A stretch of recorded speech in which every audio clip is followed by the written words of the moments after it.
Okay, we're go. My name's David Brooks. I work at the Atlantic and Yale, and I've spent so much time on this stage this week, I'm going to start paying taxes in Colorado. We are joined by three people who are doing good in the world. And so hopefully this will be an upbeat and positive conversation, even though I try to tear them down. Rye Barcott on the far end is the author of this fine book, Courage Can Save Us. Rye went to the University of North Carolina. I know the most about Rye. Started something called Carolina and Kibera in Kenya. Was a Marine, served 5 years in the Marine Corps in Iraq, including other places, and now is the founder of With Honor, which Rye will tell us about in a second. Rye is best known for me, the story I tell every time Rye and I are together. We took the American Light Trail here in Aspen about 13 years ago, if anybody knows that trail.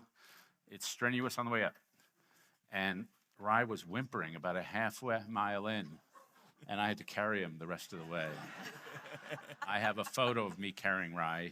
Fortunately, it's not a video because it only lasted about 3 seconds, and then I drank it. Mike leads Lee after a career at McKinsey, and Mike will be able to describe that to you in a second. And Emma used to be chief of staff of Robin Hood, and now leads an organization named after something, a word I love, murmurations. How many of you know what a murmuration is? I'd say 20%. Well, you will in a minute. So I'm just going to start out by asking each of these fine folks what they do and what called them to do it, just to describe the change you're trying to make in the world. We'll start with Rye. Yeah, thanks, David. Thanks for that intro, and thanks for not flashing the photograph, which actually exists, of you carrying me, like 10 years ago. But appreciate you and appreciate your writing on character development and many other topics. I co-founded an organization. My co-founder is here, Peter Dixon, about 9 years ago with the late David Gergen. We miss David, and we often hear his voice. And our goal, we had just gotten out of the Marine Corps, and our goal was to help veterans that wanted to serve again and serve in public office to do so, and frankly, to do that across party lines. This was the 2018 election cycle. And David Gergen anchored us in some history, which was that veterans used to be about 70% of the US Congress and had declined to about 20%. And that was an interesting correlation. He asked us to do a study into how the veterans voted across party lines, and he had some really powerful anecdotes of vets that had served.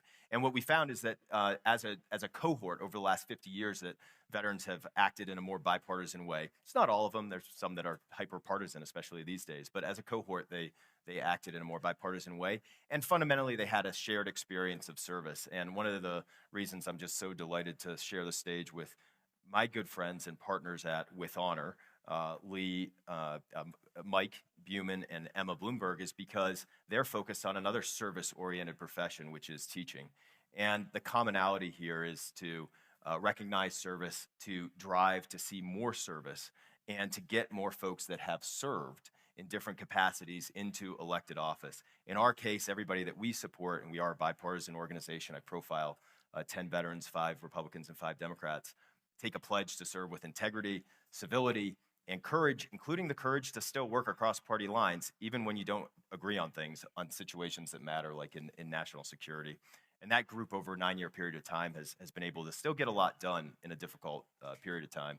So that's what With Honor does. All the proceeds from the book are going to the organization, and appreciate, David, you moderating this for us. Okay, Mike. Yeah, thank you. First, thank you to Aspen. This is our first time, and it's an amazing, amazing experience. So all the work that creates all this, thank you for that. And I'm excited to see some friendly faces in the audience. Our families are here, so it's great. What Lee believes is very much what Rye spoke about. We believe that we need more people who have served.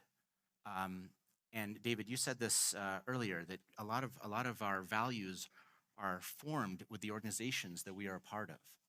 And we very much believe that your values are forged in the crucible of your service. And what Lee exists to do, and we started with the amazing alumni of Teach for America, expanded to other organizations that are in the room and working now with KIP and those amazing people, is to help people who have those values forged in the crucible of their experience, the experience of service, to help them be our civic leaders. Emma. So murmuration is not just a group of birds in the sky moving as one. Although if you Google murmuration, you will see lots of beautiful pictures of them, and I encourage you to do so. Murmuration exists to organize a network of community-focused partners across the country and to provide them with access to sophisticated technology, to data-driven insights about their communities, and to that connected network, that opportunity to be individual organizations but be part of a greater whole. We believe in interconnectedness of systems. We believe that people are fundamentally good and that if we invest in communities, they will support each other and really sort of bring each other up. And we believe in the importance of local power, that those closest to the problems that we face all across this country need to be part of creating and implementing those kinds of solutions. And so we really think about what are the tools, the data, the other supports that those who are ready to lead in their communities but are lacking that sort of infrastructure and are lacking that broader network need to be able to build, to be able to unlock the power of those communities along political lines, along cultural lines. What does that actually look like? And so we really, again, are thinking about that local infrastructure. Now, Emma, we'll start with you. 9 years ago, I started an organization called Weave, the Social Fabric Project, which celebrated people who are active in their communities, building social capital and trust. And we brought them all together from around the country, red and blue, and all urban, rural. And we tried to create a murmuration of weavers. Instead, we had a 19-car crack-up. We couldn't get them to move and think as one. How do you do that? Funnily enough, we have in the audience here somewhere John Burton, who is a member of the murmuration staff. He's been on our team for about a month, and his title is Network Weaver and Architect, because one of the things that we saw is everyone's default was to more of a hub and spoke. All of these different organizations were connected to us, but not necessarily connected to each other.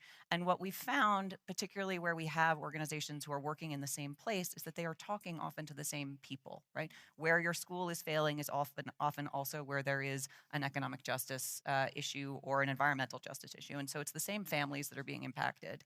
And if you can take that step back and say, this is not just about this year's grant cycle, right? This is not about you putting wins on the board, but we're going to take that longer time horizon, center this community here. And by the way, this requires funders to also be committed to making that kind of courageous long-term investment in the place as opposed to just in the siloed issues. That you can start to create the opportunity for organizations at minimum to be allies and sort of support each other more passively. And in some cases, there are opportunities for them to truly be accomplices and to work together on something. Sometimes that's because those systems are so clearly interconnected that they are sitting in the same meetings and having the same conversations with electeds. But sometimes it's a little less obvious. And if we can help them to have the space to be able to really focus on what the community needs, you can often find those ways to create the conditions for collaboration. It's not always going to be perfect. We don't all always bring our best selves to every conversation, and we aren't always, totally aligned. We don't always believe the same solutions are the right ones. But if we can, we talk about this a lot. If you and I are walking in the same direction, and we at least acknowledge that we are walking in the same direction, let's walk and talk. Right? Let's figure it out as we go, because if we spend all day just sitting at the table trying to get perfect alignment, we're never going to affect change on your issue or mine. Right. Now, I often cite the gospel of Ted Lasso, who was asked in the first season what his goal for his team, FC Richmond, was. And he says, I don't want to win championships. I want to help these young fellows become the best versions of themselves on and off the field. And that is a pretty good description of a process called moral formation. Mm. And I'm not sure moral formation happens in a lot of sectors of society, but it happens in the military and happens with teachers. So if each of you could describe what the experience of either serving in the military or serving in the school, how that forms the people in them, because you're picking out a special kind of people who you want for public office. So what do they like and what do they learn? Yeah, I mean, the most formative experience I ever had was serving 5 years in the Marine Corps. Best education I could ask for. And why? Because You are united with people from all different walks of life. It doesn't matter who your mom or your daddy is. It doesn't matter what you believe. It doesn't matter what your demographic is. And the military is actually a cross section of the United States. And so you're on missions that matter, that where you put your service above yourself. Service above self. By the way, that's sort of my core of the definition of courage. I differentiate between courage and bravery. Bravery can be instinctive. It can be self-serving. We teach it in the military to be able to react to danger when there's a moment of danger and be able to push through that fear. But courage is the conscious acceptance of risk in the service of what the Stoics called the common good. Common good can be your family, your faith, your community, your country, but it cannot be yourself. It cannot be yourself. Okay? So that's, at its foremost, you take a pledge, you sign your life, if so called, to your country in the military. That's what you do. And you do it at a pretty young age. The average age of the average Marine is like 20 years old, and the average Marine is responsible for 2 or 3 other Marines. And that's a very formative experience. So that commonality in service is, I think, what really is a significant thing. And we want to see more of it, whether that's in the military or in civilian service. And these are also intense experiences. You know, you learn discipline, you learn time management, you learn respect. You know, respect. It matters. You respect your peers, you respect the rank. You salute officers above you, not because they're better than you. You're paying tribute to the rank. And that's helpful in society. Now, as I think about the politicians over the generations who've served, you start, John F. Kennedy, and you go to Bob Dole, you go to John McCain, and you go straight up the line. When they are in public office, you mentioned they have a greater tendency to work on a bipartisan basis.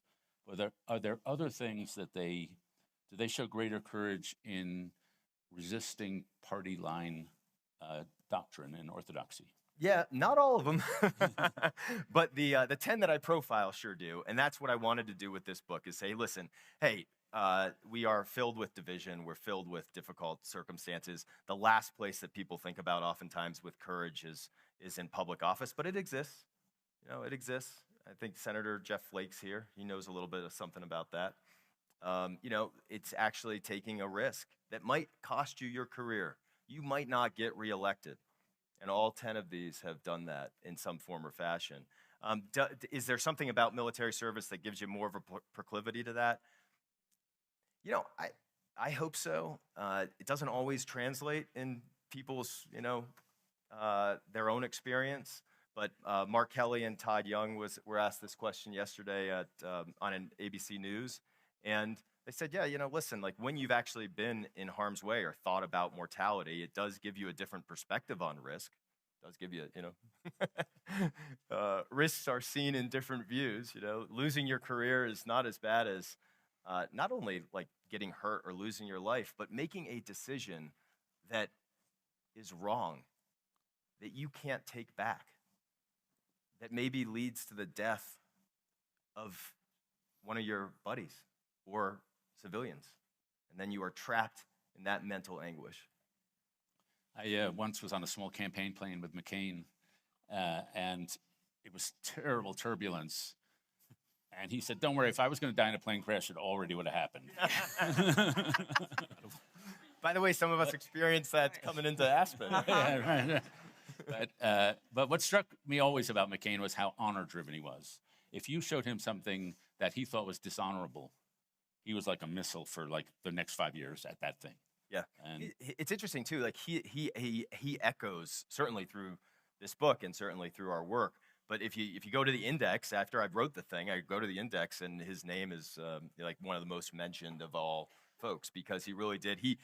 That famous moment where he goes in and does the thumbs down. I mean, there it is. There's a moral courage moment for you, sort of embodied in 5 seconds. Can I jump in for a Sure, second? please. So one of the things that you said, Rye, you're bringing people together across all different lines of difference into a shared experience, right?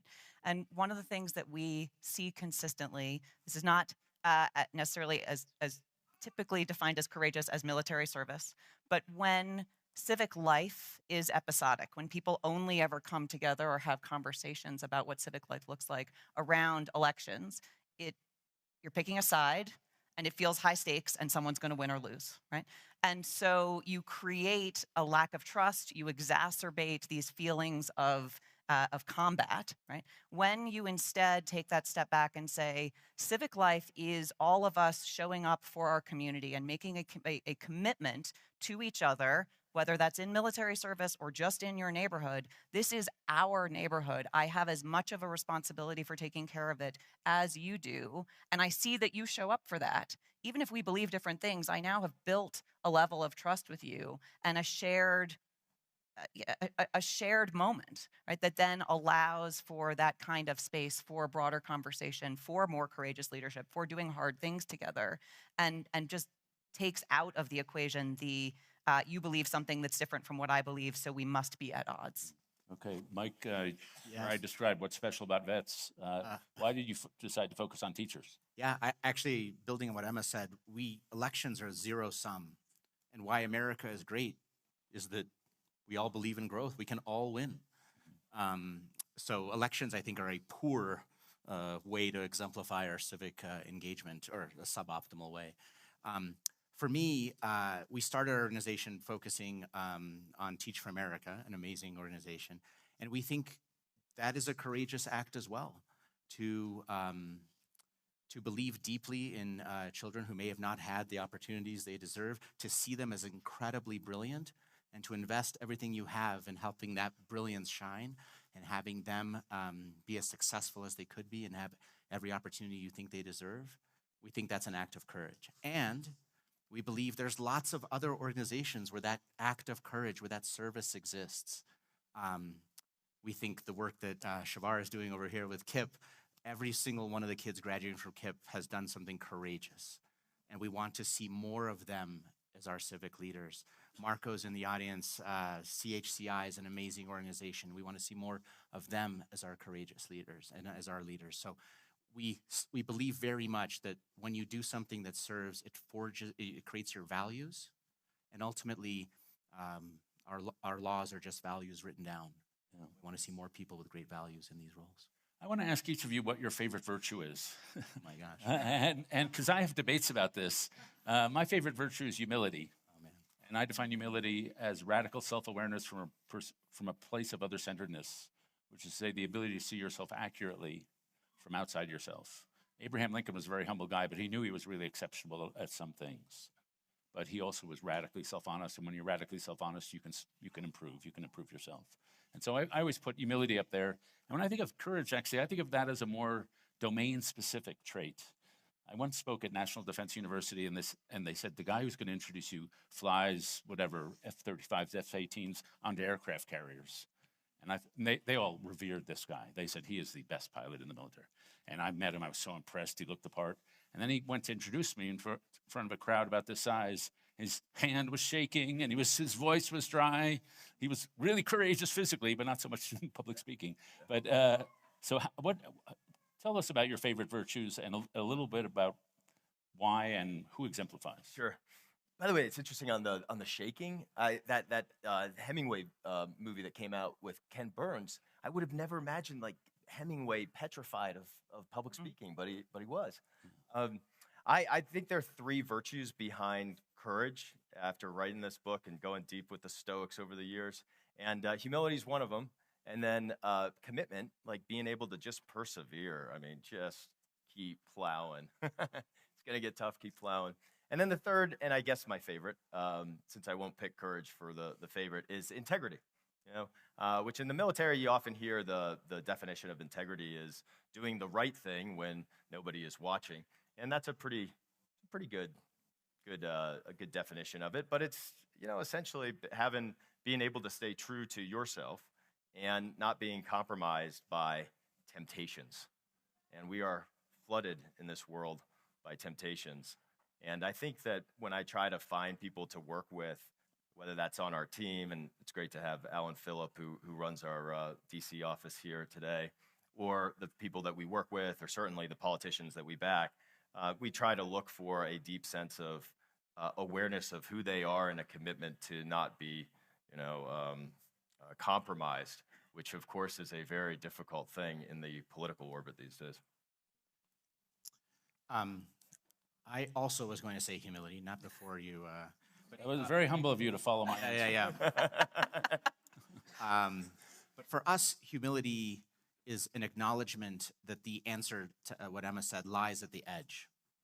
That while I may have some perspectives about what a good idea is, the good idea in Houston, in Atlanta, on the reservation in South Dakota, in Alaska, in New York City, where I live, those are different. And an acknowledgement that those closest are going to have probably pretty good ideas, even if they're different than the ideas that I might have. And we at LEAD basically take a massive bet on the portfolio of those closest to the issues and their leadership. And we think of it as kind of a genuine humility that they know more than us about what is right for their communities. We're all going to say the same thing. When I first founded Murmuration, one of our initial core values that I was then told was confusing, so we no longer use it exactly, but was aggressive humility. And my view here was the problems that the organizations we were trying to support were facing were urgent. So there was no like, oh, we can slow roll this. We had to be running at the solutions that they needed, and we had to always know, to the point you were making, that just because we thought it was a good idea didn't necessarily mean that it was going to be right for their community, right? When I started Murmuration, I'm born and raised in New York. Every single member of our team in the beginning lived in New York. And we had no partners we were working with in New York. So no one on the team had any business telling these organizations what the solutions were that were right for their communities. We could help them to problem solve. We could provide them with access to the tools that they needed. We could provide them with additional data about their communities. We could help them with implementation, but they had to decide what they actually wanted to see. And we had to be humble enough to know that even if that wasn't how we would do it, we were taking a bet on them. The other piece on that was, we build tech, right? And that constant feedback loop from our partners, right? That understanding that just because we think it's the right feature, just because we think that it meets their needs, does not necessarily mean that it does. And so we are constantly asking for feedback from the organizations that we work with. How can we make this tool more useful to you at a local level? What do your volunteers really need? What does it look like for you to have to be retraining people every day because new people are showing up? And if we only ever do things our way, communities aren't going to rise up and be as strong and powerful as they actually can be. Let me ask you about the general climate you guys are working in. My perception, especially as a teacher, is that in the 90s and early aughts, going into nonprofit work was super cool. Everybody wanted to go to Ashoka, be a social entrepreneur. Teach for America was super hot. There was an organization called International Justice Mission, which fights sex trafficking and criminal activity around the world. Bono was running around the world, carrying Gucci bags to Africa. I totally admire Bono. Sorry if you're listening, Bono. But my perception is that some of the glamour that surrounded the nonprofit world has gone away, and the young people that I meet, they want to do tech, they want to do finance. Some of them, when people look at social change, if you look at the activists who are getting elected in New York City, for example, they really believe in politics more than nonprofit work. And so you guys are sort of, two of you you're all on the border of nonprofit work and politics. But do you feel the climate is a little less friendly to you than when you started in this work? Anyway. No, go ahead, Richard. Yeah, I'm happy to go. Yeah, I actually feel that it's more friendly. I think part of that is we're not a startup anymore, and so there's a track record, and people are more interested in coming to work for an organization that they can see actually does great things and has great people on the staff already. But part of it is that we do sit at that intersection between tech and politics and civic engagement. And what we see increasingly with young people is that they do actually still, it's interesting you say you feel like they want to go more into politics. At a local level, but not necessarily more broadly than that, right? There is this sense among young people that they have an interest in and a commitment to giving back to their communities. They don't want to do that necessarily in the more traditional nonprofit way. They also aren't they don't just want to write checks for people. They want to show up, and they need community to show up in. They need the tools and data to show up in that way. And we found also just in our own hiring, I mean, part of it is we have really interesting data problems to solve. And so it's not very difficult for us to hire data scientists because they want to get their hands on meaty data.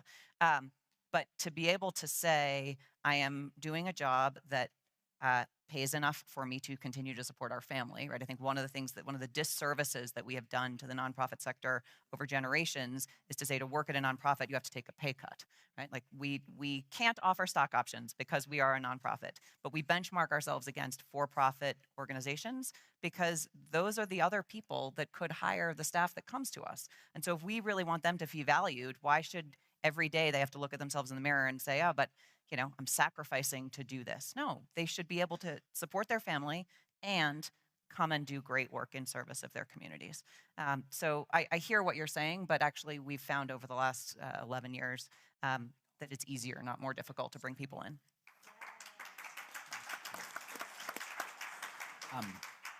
I'll take it. I agree, obviously, with everything Emma said. I will take it in a slightly different. David, you've written about that it felt like in the past, politics was downstream from policy. Like I get in politics to affect the kind of change I'd like to see. And today it feels like politics is downstream from culture or some other entity that isn't exactly what we imagine politics to be. We are seeing more and more, and we believe very much that politics or civic leadership is downstream from wanting to change something, like an actual issue in the community. And we say that the path to doing that, you shouldn't run for office. You should run to affect the change that you actually want to do. We are seeing more and more people stand up for that. We often ask, do you want to run for office? The answer is like, of course not. Why would I ever do that? Do you want, you have talked to us over and over that you're seeing this challenge in the community. It's affecting a lot of people. The way to affect that, to change that situation is to actually a law. And the person who changes that law, we have a democratically elected path to be that person. You should do it. Yeah, you know what? I will. So, Mike, can you just speak a little bit, because you built this organization over a decade, full time, the best hours of your day. Share with us a little bit about the numbers and what have happened with the numbers over the years. Rise being kind. He's taking my job. We're going to call Rye AI. He's taking our jobs. Well, we are very lucky. We started with the alumni of Teach for America, and we're investing in their leadership and their civic leadership. We are now, and our pitch is, hey, if you're an amazing organization and you have phenomenal people, let us be the org that develops their civic leadership. Right? Oftentimes you're doing something that is not developing their civic leadership. You're focused on teaching them or having them do amazing fellowships. So let us do that. We have now over 35 organizations that we're working with and investing in the civic leadership of those people, over 70,000 Lee members. We have a pipeline of roughly 7,000 people have told us they're interested in running for office, not to run, but to affect change. In the most purest, I don't want to overdo, like, yes, we certainly have, as you've said, there's a portfolio, and I wish everyone was as pure as the most pure, but most are here to affect change. Most are here to create better communities, stronger communities, and we're excited to keep investing. Yeah, and part of the reason I asked on the numbers was just that, we're obvious, you would expect with less enthusiasm to pursue maybe the nonprofit or civic activity, that would be reflected in the numbers. And at least for us, we're at this election cycle specifically has the highest number of veterans that we've tracked for 9 years. We announced that last week. I think we're the only ones that track it across all parties and independents. About 10% of all candidates that run are independents. And there's an embedded stat that's really encouraging as well, which is that the number of women running this cycle who served as veterans has increased by almost 2.5x from the last cycle. Inspired in part by, worthy of a clap. And that's inspired in part by the example of some such as Mikey Sherrill, who's the first chapter in the book and is the first ever woman elected as governor in her case in New Jersey. So there are certainly the numbers that we're seeing are showing that folks are still running into this. are still jumping into the harm's way of service. Why? Because it actually does give you a sense of purpose. I titled the book "Courage Can Save Us." It was borrowing from one of the folks that's in the book, Wes Moore, who's also done a lot with Teach for America and education. And Wes's campaign slogan was "Service will save us." That service will save us, and I totally believe that. I mean, if you're, I know my, see my kids who are teenagers and their friends. A lot of them are, really struggling. And the beautiful thing about service is, you think less about yourself because you're serving something other than yourself. So that's a fundamentally good thing. And then I guess the last thing is, we need more stories. Like, we're getting defeated by the algorithms. We're getting defeated by the outrage that's taking our lives. We need more positive stories that are attractive to people, that they want to read. And that's why I was thinking about students all along when I wrote this book, and I hope that fundamentally that it will be able to reach the schools in particular. I want to ask you about your motivations, unless moderator Barcott has any more questions. I'm just wondering still if you'll go for that hike tomorrow. You haven't answered that. Yeah. I'm a lot older than I used to be. We're surrounded. There are a lot of people in the book who are super famous and charismatic. Wes Moore, you mentioned Mikey Sherrill, you got Don Bacon, Seth Moulton. But the most compelling character in the book is your father. Mm. And you start and end the book with stories about him. And I'd just like you to describe him to folks here, and also how his life affected your life and shaped what you've devoted your life to. Well, thanks, David. And I hope you don't mind me mentioning my own condolences on the passing of your father. Thank you. Because one of the other commonalities from this book of getting to know these folks that I admire is that I got to know their families. And every single one of them went through some significant hardship and adversity, but they also had a parent, sometimes two parents if they were fortunate, and a mentor that was there for them and loved them. And I'm glad to have my mother here in the audience as well. And thanks, Mom, for being here. Yes. That's a clap moment. But I lost my father about 4 years ago, and it was a shocking departure. And he chose to take his life. And I decided to write about that. And it was a very challenging thing for me to process. The writing helped with it. And I hope that his story helps for others. I think that we do face a mental health crisis in the United States. And, he was shot in the face in Vietnam. It left him with a scar that looked like Barnes from the movie Platoon. And I remember asking my father about it, and he would never tell me about it. And finally, I, needled him enough so that he told me about what happened. And he was hit in an ambush, and he was shot in the face and shot in his rump, as he called his backside. And then there was an enemy bullet that was heading for his heart, and a smoke grenade was strapped to his flak jacket, and it intercepted the bullet, and the bullet came out the end, and he was able to survive. That was a moment of bravery, as I see it, and it was a moment that fascinated me. But the courage moment was that he was given the option to go in the rear with the gear, to leave the front lines as a reconnaissance officer, but he decided to continue his 13-month tour with the late Philip Caputo, who we just lost and was a great family friend and a great writer. He continued his service, and that was the courage moment of being able to, face risk. So at any rate, that's a little bit about my father, and I try to both honor him, but also, tell his story in a way that will be instructive for others. And the highest compliment came from my mother, who, after reading this excerpt, Mom, you said to me, yes, he would be very pleased at how this was rendered, and that it was rendered with the truth, because the truth still matters, And that's one of my favorite chapters, and I'll stop talking after this. But one of my favorite chapters to write was the chapter on Dan Crenshaw, and Dan Crenshaw is a unique character in many ways. But he lost his eye as a Navy SEAL, and he also lost his last primary election.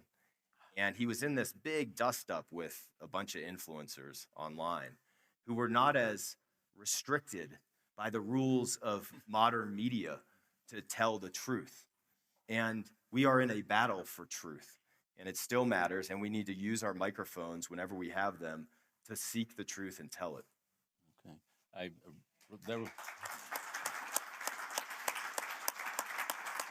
The story of your dad really is tremendously powerful. There was one element I related to.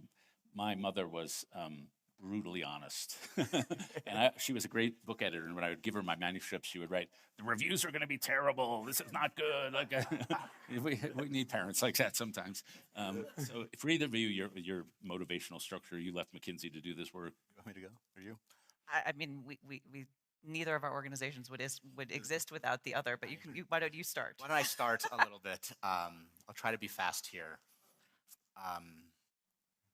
At the core of Lee is leaders and laws. We believe we need values-driven leaders to change the laws of our country such that they reflect those values. My story is that I was born in Russia. We emigrated to America. We're Jewish.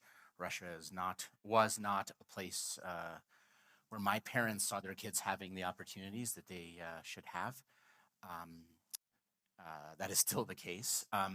So they packed up and moved to America. When you leave, you're not allowed to take anything because Russia doesn't want you to take wealth. So we had a little suitcase, and I had 3 changes of clothes and a book. So they came to America, and as immigrants do, they were told that if you live kind of over here and a little bit west of here, you can go to a good school.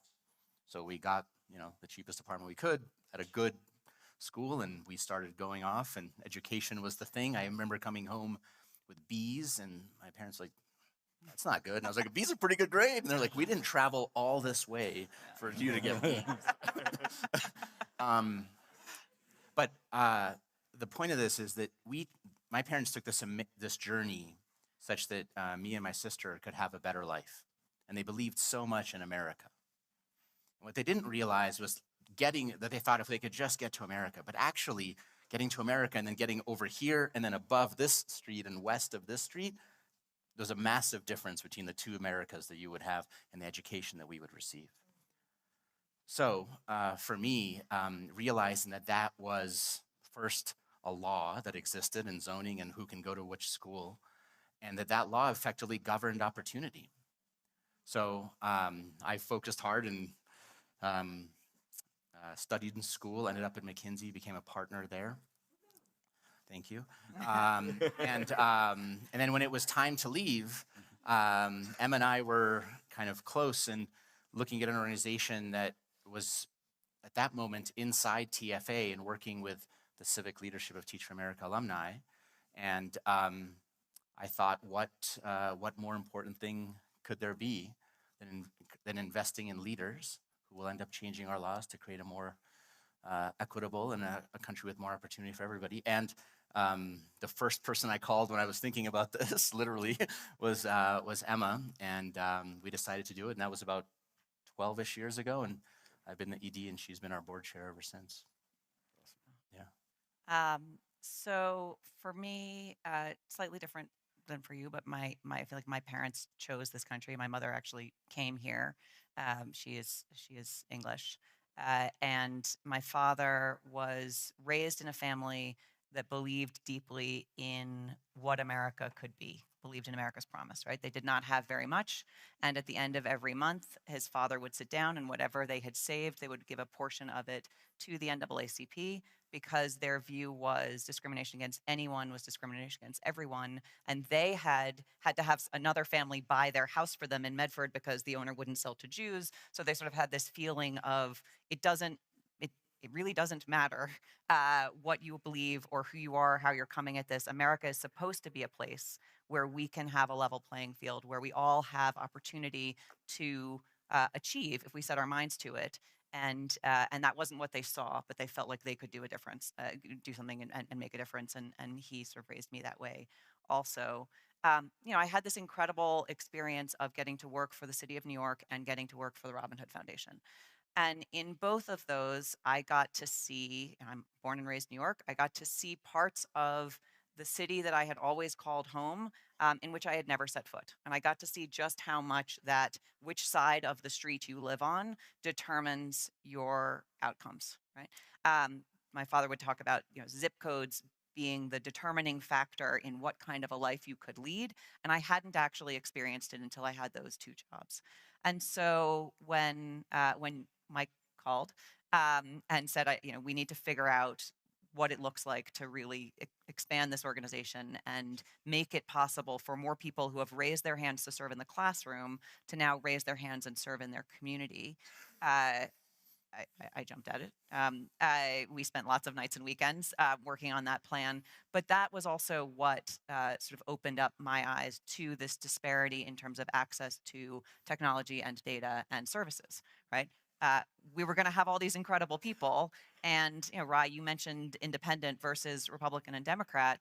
The technology systems that were out there, the data sets that were out there, were partisan and were controlled by entrenched interests, right? And so the organizations that I was that I wanted to work with, that Robinhood had worked with, where I sort of saw opportunity, the people that we were bringing in through Lee were not necessarily going to have access to them. They had done everything right on some level, right? They had said that they wanted to serve. They had demonstrated a proclivity for it. They had actually been in the trenches, in those communities, and now they wanted to raise their hand again.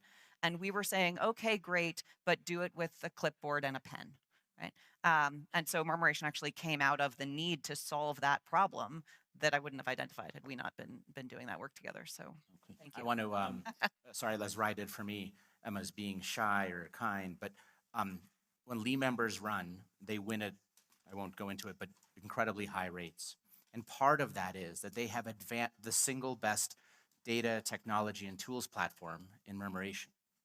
And you need the modern tools of campaigning in order to be effective. And we are very lucky to partner and have access to that. And as a result, more people are doing more great things. I didn't know you guys would be so acrimonious toward each other. Yeah.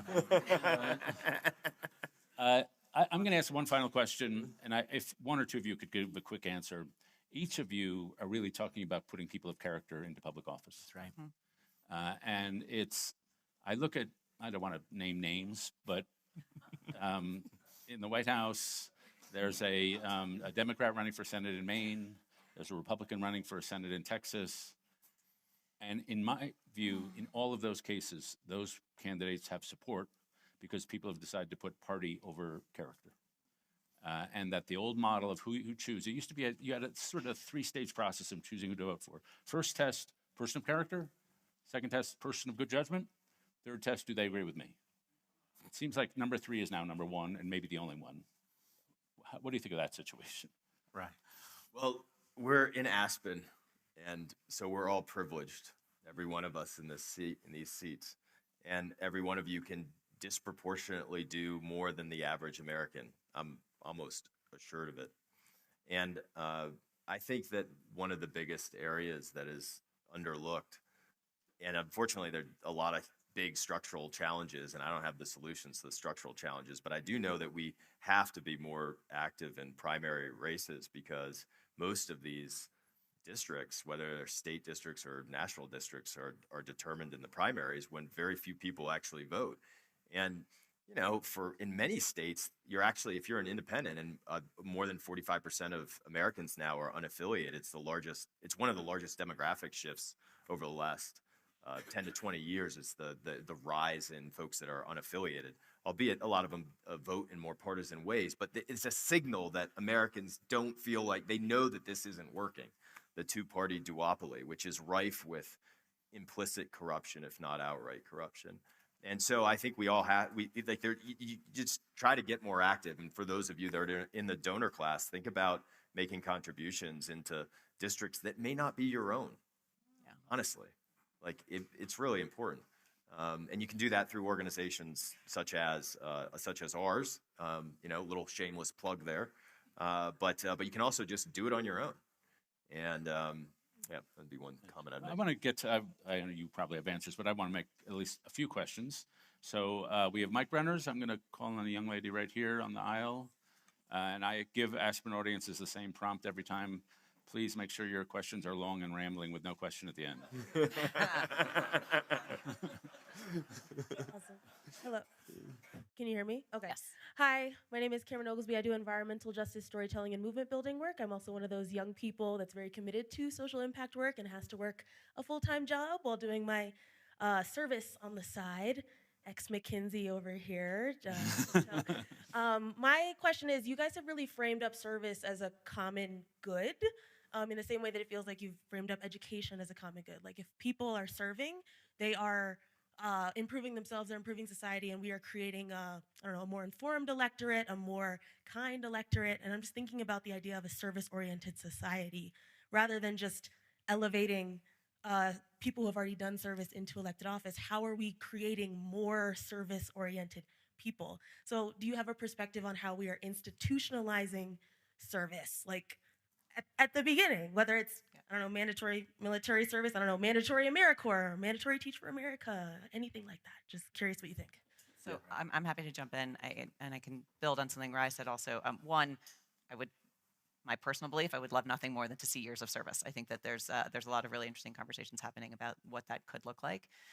But I think this goes back to more of that idea that we have to invest. Yes, everyone in this room should be investing in districts, theirs and others, but also not just when there's elections, right? We need to be consistently investing in creating the context for change, in reminding people that it's showing up every single day. And if participation in your community is episodic, right? If you show up for a protest and then you go back to something else, and then you show up for an election, and then you go back to whatever else it is that you do.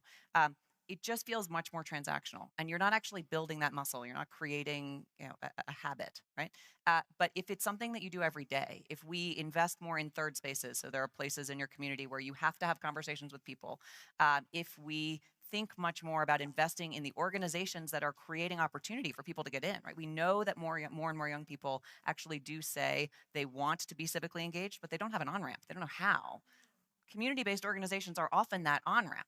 So if we are all, from our positions of privilege, investing in that fabric, that social fabric, we're creating that context for that ongoing civic participation and really having it be part of our shared culture as opposed to just a transactional relationship. Yeah, and Let to me- see that in let me action, go you to- can read the book that is interrupt this outside by Emma, by Emma's organization. No, seriously, like if you want to actually see it in action, it's an outstanding piece of work, and it's right out there. Yep. Okay, let's go somewhere on this aisle. Right here, gentlemen, I see a white sleeve. That's all I see. The rest of the white sleeve is named Rebecca, and she's from Austin. Pleasure to know you. My question relates to the school structure and the building the muscle that Emma just talked about. The LPJ School of Public Policy has a women's campaign school, and they've graduated about 300. I just looked it up because I didn't have the numbers in my head. 300 graduates, and about 45 of them have been elected. And then another 97 are in full-time positions in various offices. How does that compare with your experience of training people to build that muscle? That's great. By the way, we're in discussions with them. We're on the phone with them, so it's great. Yes. I think that's phenomenal. And I think there are many schools across the country where that is happening. I think Yale has you might know better than me, obviously, but a women's leadership, a political leadership school. We think all of those are phenomenal. And those results are great. And we need much more, right? One of the ways we think about it is there's a lot of local things that everyone should do, and there's a bunch of things that you can do that scale exceptionally well that we can provide for everyone. So we are very excited about that and all other efforts. It's good to see. One of the things that we've heard about in the panels is, how does this get better? The America spirit of entrepreneurialism. Right? As Emma said, lots of community organizations are doing things. People are raising their hands. It is us that is going to change this. Okay. Right here, down in front. So hi everyone, my name is Wait for the mic. We're on the radio. Thank you. My name is Horace. I'm a KIPP alum. Thank you all for the work that you do. My question is, how can we encourage and support leaders to stand up for what they believe in, even if it may run counter to party lines? because change often comes from those who take a risk and act courageously. Thank you. No, you go ahead, and I was going to say good things about your org. Thanks. Good friend. We have some partners from Gallup that are here, and Gallup just put out a survey about courage that was very interesting, which showed that most Americans feel like there is less courage in certainly in public life now than 20 years before, but also want to see more of it, and are also feeling intimidated themselves to demonstrate acts of courage. About 40% said that they felt like they would be punished if they were, take an act of courage. So I think that we need to recognize it and applaud, not only applaud it, but also like seek to reward it. And that's part of the reason why I put forward this book that hopefully will help with that dialogue. Thanks for that question. Well, I'm going to say something nice about RiseOrg. RiseOrg, of course, helps people get elected, and that's the kind of campaign school and running for office. But one of the most powerful things that RiseOrg does is it creates a caucus afterwards. So my view of the answer to your question is we have to support people after also. We think, oh, we won the election, we're done, we're good. This person's just going to be courageous. They're not going to be swallowed up by the many, many forces. And one of the things that RiseOrg does is support people after they get elected. So you're with your people, you have a caucus, and you feel, I don't want to say protected, but you feel at least I'm not the only person here. And I think we can do much more of that. Lee can do much more of that, and other organizations can do much more of that after you win. On the elected side, something all three of our organizations do is provide access to things that otherwise would only be available from parties. That's right. Right, so it sort of gives people who are willing to say, I'm going to stand up for what I actually believe in, the opportunity to do that without running afoul of the organization that is providing them with volunteers or money or tech or data or all of those things. And then the other thing I would just say is again, increased investment in conversations at the community level, right? If you, we see often in our data that people are more willing to be courageous and stand up for what they believe in when they trust the people around them. And they don't have to believe the same thing as the people around them. They have to trust them. And the way that you build that trust is seeing each other show up for something, even when you believe different things. Right? So it goes back to building the muscle and creating the cultural values. I'm strongly of the belief that we're experiencing the beginning of a cultural shift, that we've had a decade of exhaustion and bitterness and fear, anger, hatred, resentment, and there's going to be just a change. And the evidence for me is in how hungry audiences are for stories of good people who remain good in cynical circumstances.